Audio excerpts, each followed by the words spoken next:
একজন ক্ষেত করা মানুষ কতটা কষ্ট করে যে ক্ষেত করে, এই ভিডিওটা না দেখলে বুঝতে পারবেন না বন্ধুরা। আর ভিডিওটা যদি ভালো লাগে অবশ্যই লাইক কমেন্ট শেয়ার করবেন। আসসালামু আলাইকুম বন্ধুরা, সবাই কেমন আছেন? আশা করি সবাই ভালোই আছেন। তো বন্ধুরা, আপনারা দেখতে পাচ্ছেন জাহার আলী পেজের অন্যতম একটা মিনি ব্লগ।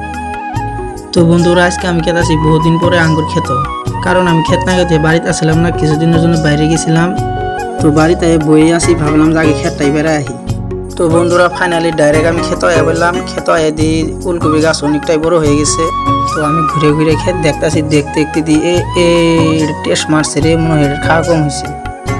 তো বন্ধুরা, আপনারা অনেকে ভাববেন ফুলকপি খেতে মরিচ গাছ খেয়ে, কেউ কি মরিচ গাছ লাগানি হয়েছে। তো আপনারা দেখতে আছেন আমি বালিতে পানি আনতেছি। হ্যাঁ বন্ধুরা, আমি পানি আনি কি করবো? গোসল করবো না। পানি আনার কারণ হলো খেতে অনেকদিন ধরে ওষুধ দেওয়া হয় না, তাই খেতে পচনা পাইছে। তাই ভাবলাম যে আগে পচনার ওষুধ স্প্রে করে নেই। কেউ কি আজকে আমার 60 ওষুধ দেওয়া লাগবো, কালকে দেওয়ার পাবো না জানি না। তো ভাবলাম আজকে টাইম পাইছি স্প্রে করে নিই।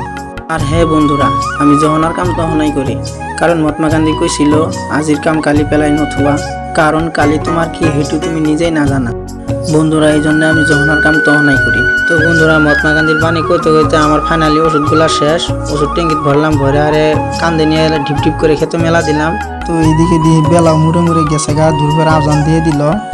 আর হ্যাঁ বন্ধুরা, আমি একটা কথা কইতে ভুলে গেছি গে, আমার এই ওষুধটা খালি ফুলকপি গাছও না, মরিচ গাছও দেওয়া লাগবো, কারণ আমার এই ওষুধটা ফুলকপি গাছ মরিচ গাছ দৌড়ারি কাম করবো। এইখানে ফুলকপি গাছ মরিচ গাছ দৌড়ারি ওষুধ আনা হয়েছে, আমি একলগে মিক্স করে দিতেছি।